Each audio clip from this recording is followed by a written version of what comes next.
Why are countries suddenly fighting over semiconductor chips, lithium, and shipping routes instead of just borders? Because today, economic power decides global and geopolitical power. This is called the new era of supply chain wars.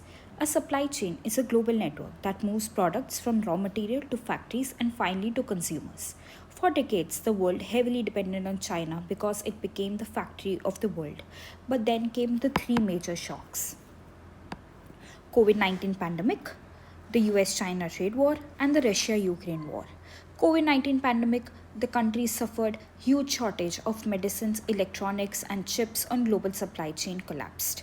Second, the US-China trade war, in which the US realized that overdependence on China could become a strategic risk. And third, the Russia Ukraine war disrupted energy, food, and fertilizer supplies all over the world. Now, countries are trying to reduce dependence on a single nation. This strategy is called de risking. Look at the world map. China dominates rare earth minerals and manufacturing.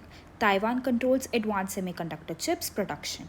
The US is investing heavily in chip manufacturing and critical minerals. Europe just wants supply chain independence. And India is emerging as an alternative manufacturing hub.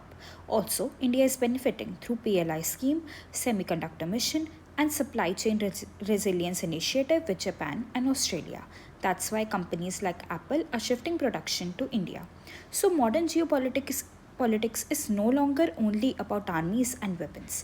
Today, control over chips, minerals, batteries, ports, and trade routes define global power. In the 21st century, the countries controlling supply chain may control the future world order. Thank you.